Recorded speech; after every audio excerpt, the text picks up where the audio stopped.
नमस्कार दोस्तों, मैं आपके साथ सत्यम शर्मा। आज एक नए टॉपिक भारतीय अर्थव्यवस्था मुद्रास्फीति के बारे में चर्चा करेंगे। यह टॉपिक यूपीएससी के मायने से बहुत महत्वपूर्ण है तथा बार बार यह टॉपिक प्रीलिम्स में यहाँ से क्वेश्चन आते रहे हैं। इस टॉपिक को हम प्री के उद्देश्य से और मेन के उद्देश्य से समझेंगे। तो आइए इस टॉपिक को शुरू करते हैं और इस टॉपिक में देखते हैं क्या क्या महत्वपूर्ण आएगा और क्या क्या महत्वपूर्ण होता है। तो सभी विद्यार्थी इस वीडियो को शुरू करने से पहले, इस क्लास को शुरू करने से पहले कॉपी पेन लेकर बैठे और जो जो पॉइंट मैं बताता जाऊं उसको बड़े ध्यान से सुनें और वीडियो को स्किप करके ना देखें, अन्यथा इसमें आपका ही नुकसान होगा। तो चलिए वीडियो को शुरू करते हैं और आइए हम समझते हैं मुद्रास्फीति क्या है तथा इस चैप्टर का नाम मुद्रास्फीति क्यों रखा गया। भारतीय अर्थव्यवस्था में मुद्रास्फीति का क्या रोल है। तो मैं आपको बड़े अच्छे तरीके से इसको समझाता हूँ। मुद्रा प्लस स्फीति। सबसे पहले हम यह समझेंगे कि ये मुद्रा क्या होती है। प्रत्येक व्यक्ति को पता है, प्रत्येक छात्र को पता है मुद्रा क्या होती है, मुद्रा का प्रयोग कहाँ किया जाता है। जीवन के हर एक क्षेत्र में मुद्रा का प्रयोग क्यों किया जाता है? क्योंकि मुद्रा, आपने इतिहास में पढ़ा होगा कि उस समय मुद्रा का प्रचलन था। मुद्रा क्या होती है? उस समय मुद्रा क्या होती थी? मुद्रा उस समय सिक्के ही तो होती थी, जिसको इतिहास में सिक्के बोला गया है। सिक्के ही क्या होती थी? मुद्रा होती थी। और उस समय मुद्रा का क्या था? प्रचलन बहुत अत्यधिक था। तो मुद्रा को अगर आज की भाषा में देखा जाए तो आप पैसे भी बोल सकते हैं। अगर पिछली जो सदी चली गई उसमें देखा जाए तो उनको सिक्के भी कहा जाता था, लेकिन आज के टाइम में इसको क्या कहा जाता है? पैसे कहा जाता है। ठीक है, तो आइए हम समझते हैं मुद्रा क्या है। देखिए, मुद्रा जीवन के हर क्षेत्र में, मुद्रा जीवन के हर क्षेत्र में प्रयोग होने वाली, मुद्रा जीवन के क्षेत्र में प्रयोग होने वाली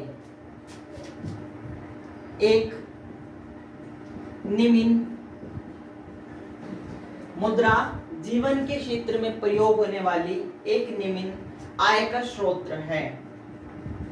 एक निम्न आय है, ये कह लीजिए। अगर सिंपल भाषा में समझनी चाहे आप तो इसको कह लीजिए कि पैसे। ठीक है ना, निम्न आय है मतलब। ठीक है,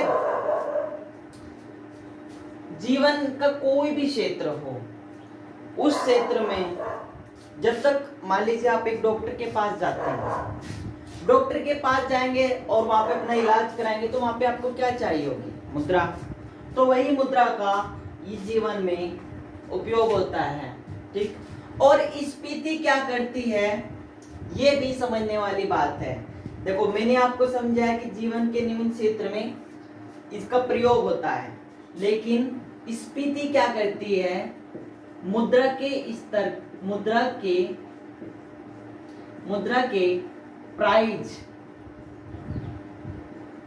के प्राइस लेवल को बढ़ा देती है।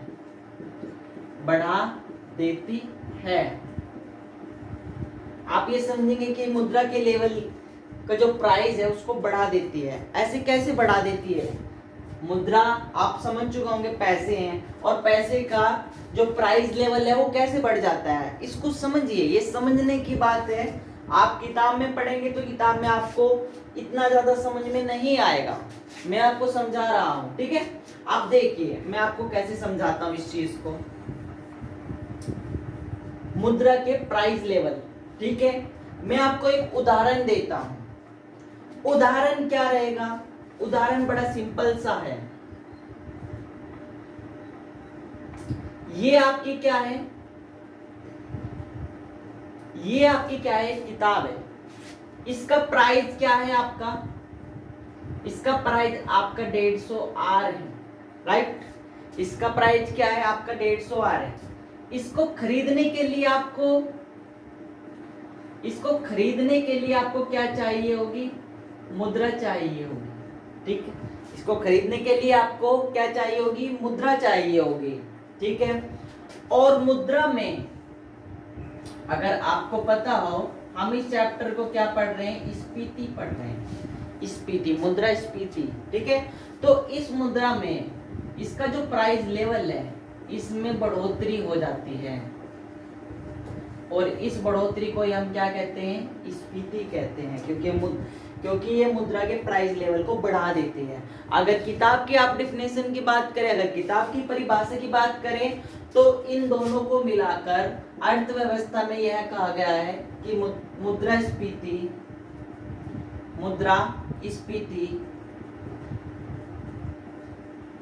अर्थव्यवस्था की एक ऐसी अवधारणा है, मुद्रास्फीति अर्थव्यवस्था की ऐसी अवधारणा है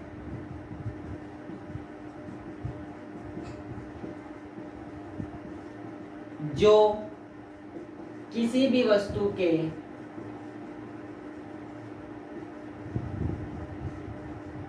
ठीक है मुद्रा के प्राइस लेवल को बढ़ा देती है, प्राइस लेवल के स्तर को ठीक बढ़ा देती है। ठीक है, इतना सभी बच्चे नोट कीजिए इसको। अगर स्क्रीनशॉट लेना चाहते हैं स्क्रीनशॉट लीजिए, क्योंकि यह बहुत महत्वपूर्ण है। मैंने आपको समझाया मुद्रा, मैंने आपको समझाया स्फीति। ऐसा कोई भी यूट्यूब चैनल आपको नहीं पढ़ा पाएगा, क्योंकि मैंने आपको बेसिक समझाया है। मुझे उम्मीद है प्रत्येक स्टूडेंट्स के ये याद हो गया होगा, तो सभी इसको नोट कीजिए।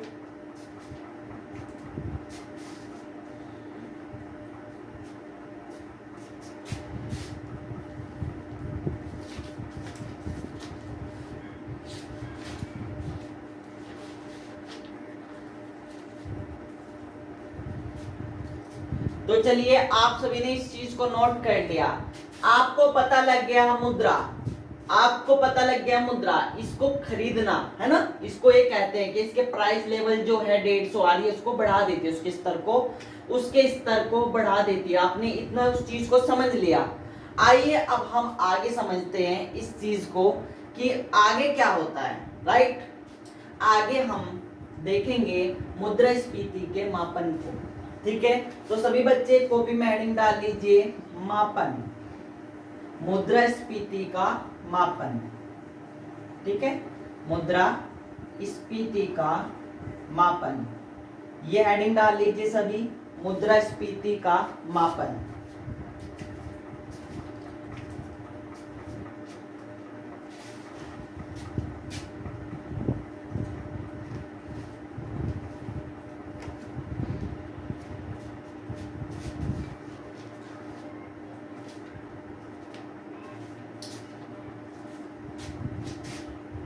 तो ठीक है, आप सभी ने हेडिंग डाल लिया होगा, मुद्रास्फीति का मापन। ठीक है, अब आइए उस चीज को हम समझते हैं कि मुद्रास्फीति का मापन क्या है। देखिए, मुद्रास्फीति का मापन क्या है? मुद्रास्फीति का मापन, इसको हम समझते हैं।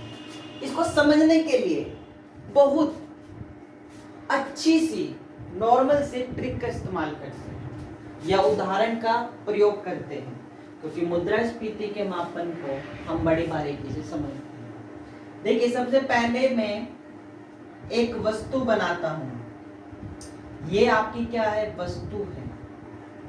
इसका नाम हम क्या रखते हैं? किताब। ठीक है, यह किताब आपकी किस चीज की है? हिंदी की है। इसकी कीमत क्या है? इसकी कीमत आपकी 300 आर। राइट, ये आपकी हिंदी की किताब है, इसकी कीमत कितनी है? आपकी 300 आर है। राइट, अब हम समझते हैं आगे। इसको समझने के लिए सबसे पहले हम इसका थोक मूल्य प्लस उपभोक्ता मूल्य प्लस उत्पादक मूल्य, उत्पादक मूल्य, इन तीनों से इसका मापन करते हैं, इस वस्तु की कीमत का। ठीक है ना। तो अगर इसकी डिफिनेशन की मैं बात करूं, मुद्रास्फीति के अगर मैं डिफिनेशन की बात करूं तो डिफिनेशन में आपका यह हो जाएगा कि वह वस्तु जिसमें, लिखिए आप सभी, वह मुद्रास्फीति की एक ऐसी अवधारणा जिसमें हम किसी भी वस्तु की कीमत का, जिसमें हम किसी भी वस्तु की कीमत का मापन करते हैं, जिसे निम्न उदाहरण अनुसार हम प्रस्तुत करते हैं। समझने की ट्रिक है, किताब की डिफिनेशन से देखोगे तो बिल्कुल समझ में नहीं आएगी, जितने भी मेरे स्टूडेंट्स हैं उनके लिए। ठीक है। तो आपको मैं जैसे बता रहा था, ये थोक मूल्य है। ठीक है। Wholesale price, right. इसकी short form WP, right, wholesale price. ठीक है। इसकी फॉर्म है CP, consumer price, consumer price. ठीक है। Consumer price. ठीक है। Consumer price. उत्पादक मूल्य, उत्पादक मूल्य की आपकी फॉर्म है PPI, PPI, इतना नोट कीजिए, PPI प्रोड्यूसर प्राइस। उत्पादक को क्या बोलते हैं हम? प्रोड्यूसर। ठीक है। Producer price, right. ये आप लिख लीजिएगा PPI, producer price, right. PPI। ठीक, हो गया इतना? सभी का हो गया? ठीक, आगे बढ़ते। अब हम समझते हैं कि सर हमने ये तो जान लिया कि उत्पादक मूल्य होता है, कीमत मूल्य होती है। अब इनसे हम किसी भी वस्तु की कीमत का मापन कैसे कर सकते हैं? मुद्रास्फीति के अनुसार। आइए हम उस चीज को भी देखते हैं। तो किसी भी वस्तु की कीमत का मापन करने के लिए हम P1 बटे P0 गुना 100 करते हैं, राइट। P1 बटे P0 गुना 100 करते हैं। ठीक है। P1 क्या है और P0 क्या है? P1 और P0 आप लिख लीजिए। ठीक है। इतना आप नोट कीजिए, कीमत P1 बटे P0 गुना 100, ये लिखिए सूत्र को। ये सूत्र बहुत महत्वपूर्ण है किसी भी वस्तु की कीमत निकालने के लिए। और फिर हम उस वस्तु को यह देखते हैं कि P1 क्या होता है तथा P2 क्या होता है। देखिए, P1 आपका जो होता है यह करंट प्राइस होता है। ठीक है। करंट प्राइस यह होता है, और इसका जो बेसिक प्राइस है, इसका जो बेसिक प्राइस है वह होता है बेसिक प्राइस। ठीक। तो जो हमारी वस्तु है, वस्तु की जो कीमत है वो 308 है, तो उसका जो करंट प्राइस होगा हम वह लिखते हैं। करंट प्राइस कितना है इसका? 300 है, राइट। और जो इसका बेसिक प्राइस है, जो बेसिक प्राइस है आपको 330 का दे रहा है गुना 100। जो ये है थोक मूल्य है, थोक मूल्य को हम आधार मूल्य भी कहते हैं। इसको ये 300 रुपये में मिल रही है, लेकिन आपको ये कितने में दे रहा है? 330 में दे रहा है। ठीक। ये किताब तो इसको मिल रही है 300 में, लेकिन आपको कितने में दे रहा है, 330 में दे रहा है। 330 में जब यह दे रहा है तो हम इसको देखते हैं 300 बटे 330 गुना 100, एक जीरो से एक जीरो गई और एक जीरो से एक जीरो गई, ठीक है। तो आपको ये देखना है, या इस जीरो को हम ऐसे ही रख सकते हैं, इस जीरो से ये जीरो गई, ठीक है। तो 33 से हम 30 को वो 30 33 को 30 30 से नहीं 30 को 33 30 को 33 30 को 30 3। तो इसको जो परसेंट बच रहा है, 1 पॉइंट कुछ परसेंट इसको बचेगा, ठीक है। 1.5 1.6% इसको इस पर बच रहा है। तो इसको जो इस पर बच रहा है उसको आप क्या कहते हैं, बचत को आप क्या कहते हैं, लागत। कि इतनी उसको क्या हो रही है, लागत हो रही है, लाभ हो रहा है, राइट। इतनी उसको बचत हो रही है, लागत हो रहा है, लाभ हो रहा है, ठीक। तो अगर इस चीज से देखा जाए तो इस चीज से इस चीज को हम समझते हैं।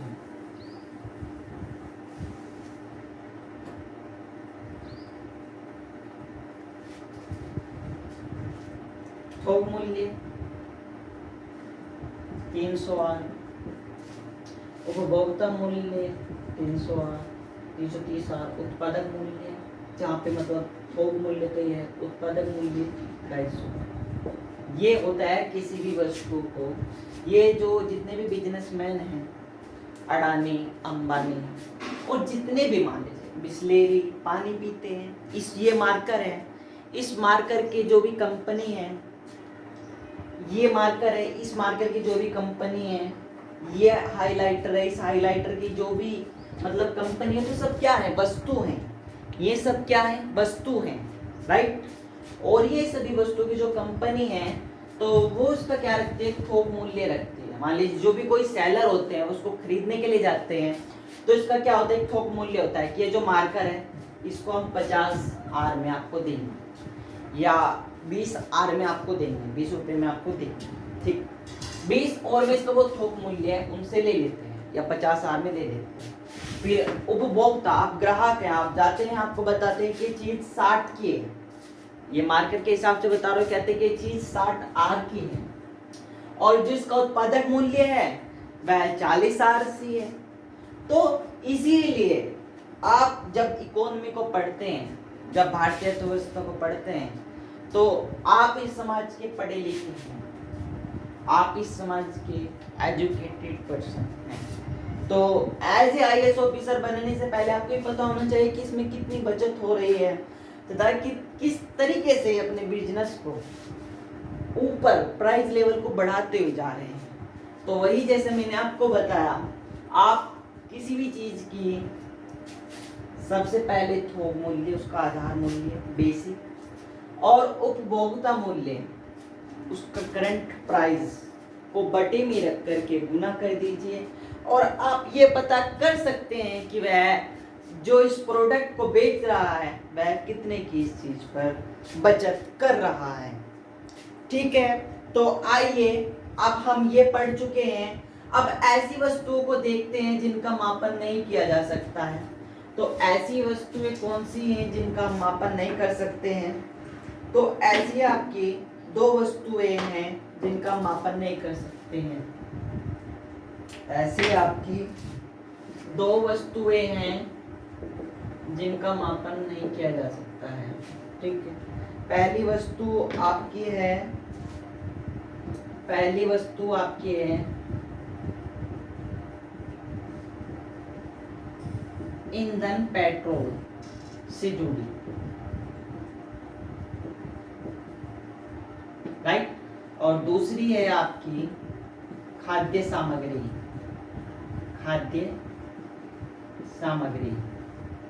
अब आप ये मानेंगे कि सर पेट्रोल से जुड़ी वस्तुओं का क्यों नहीं हो सकता मापन, खाद्य सामग्री से जुड़ी वस्तुओं का क्यों नहीं हो सकता मापन। तो एक बात समझिए, आप बड़ी बारीकी से समझिए, उम्मीद आप सभी को समझ में आ रही होगी। भारतीय अर्थव्यवस्था जो कठिन मानी जाती है प्रत्येक हितार्थी के लिए वो उसको समझ में आ रही है, मुझे ऐसा प्रतीत हो रहा है। देखिए मान लीजिए कोई भी वस्तु है तो इसका क्या है, इस वस्तु का क्या है।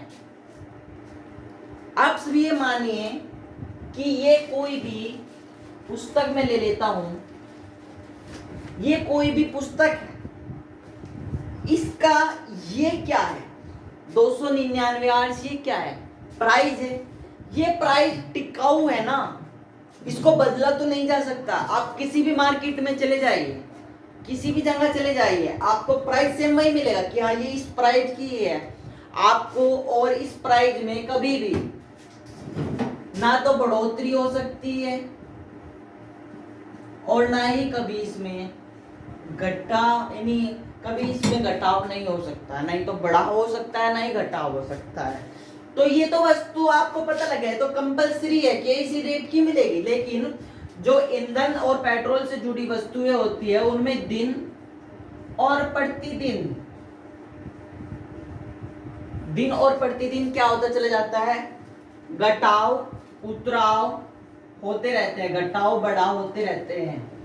और ये नॉर्मल सी बात है। जैसे भारत सरकार प्रतिदिन पेट्रोल में घटाव उतराव करते रहती है, इंडियन ऑयल में ये जितनी भी कंपनीज हैं उनकी जो पेट्रोल्स को डील करती हैं उनमें घटावे बढ़ाव देखे जा सकते हैं। कभी 100 आवर्स का होता है तो कभी 150 आवर्स का होता है, कभी 90 आवर्स का होता है। तो बढ़ते भी हैं और घटते भी हैं, ठीक है।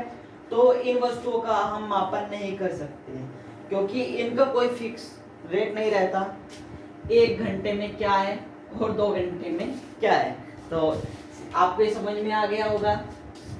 ऐसे ही खाद्य सामग्री का भी है, जितनी भी खाद्य सामग्री होती है उनका कोई भी निश्चित रेट नहीं होता। गेहूं के दाम कभी बढ़ जाते हैं कभी घट जाते हैं, चावल के दाम कभी बढ़ जाते हैं कभी घट जाते हैं, ठीक है। तो ऐसी वस्तुओं का मुद्रास्फीति द्वारा मापन नहीं किया जा सकता है।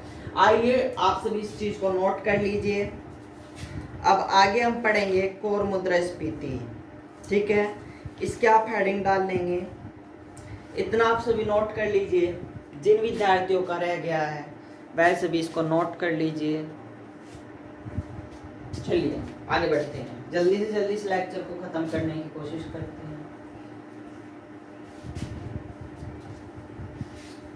अब हम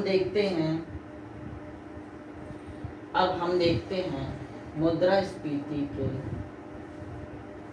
कुछ पहलू। पहला आता है आपका कोर मुद्रास्फीति,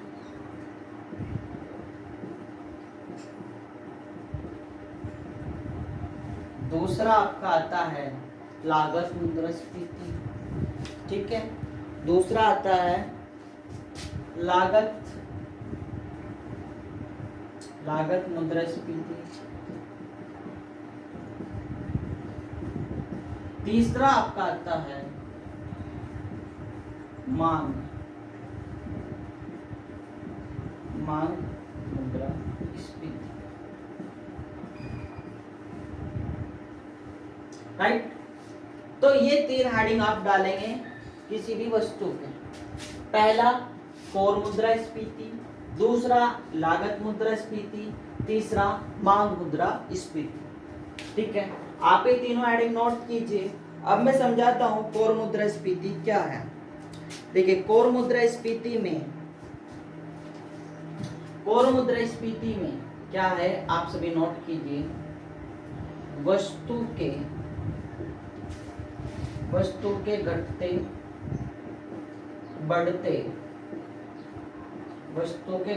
बढ़ते बेसिक इफेक्ट का मतलब प्रभाव, बेसिक इफेक्ट मतलब प्रभाव, उसके आधार का प्रभाव, ठीक है। वस्तु के घटते बढ़ते बेसिक इफेक्ट, वस्तु के कोर मुद्रास्फीति में आप सभी लिखिए वस्तु के घटते बढ़ते बेसिक इफेक्ट। हो गया इतना के आधार पर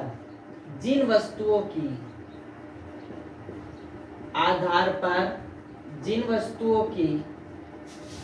वस्तुओं की मुद्रास्फीति की गणना नहीं की जा सकती है उनको कोर मुद्रास्फीति कहते हैं।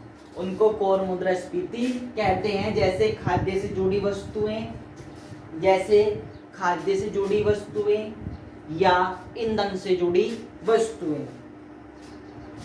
ठीक, अब मैं आपको समझाता हूं इन तीनों हेडिंग्स को। ठीक, इसको हम समझेंगे। सबसे पहले लागत को और मांग को, दोनों को हम समझ लेते हैं। ये मेरी कौन सी है वस्तु है। ठीक, इसको हम देखेंगे और इसको हम समझेंगे। ठीक है, ये मेरी क्या है, एक वस्तु है। ठीक है, और उस वस्तु में आपका क्या हो रहा है। ठीक है, ये मेरी क्या है, एक वस्तु है और यहाँ पे आपूर्ति।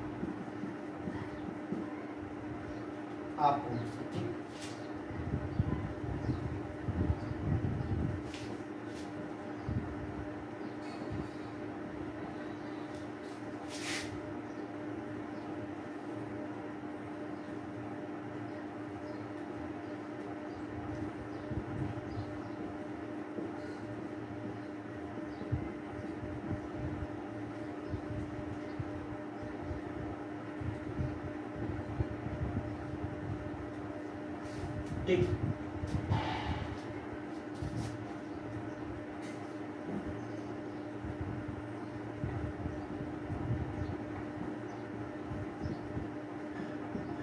ठीक। तो देखिए मेरी वस्तु है और इस वस्तु के लिए आप सभी की मांग उठ रही है। मैं आपको एक समझाता हूँ। बुक्स कहाँ गई, चलिए खोलिए। मैं आपको एक इसको समझाता हूँ एक अच्छे तरीके से। मान लीजिए ये कोई वस्तु है मेरी।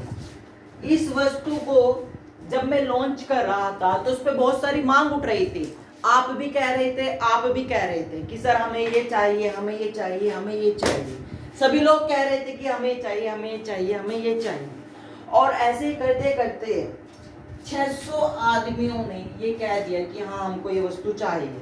मतलब मांग ज्यादा उठने लगी। क्या उठने लगी, मांग।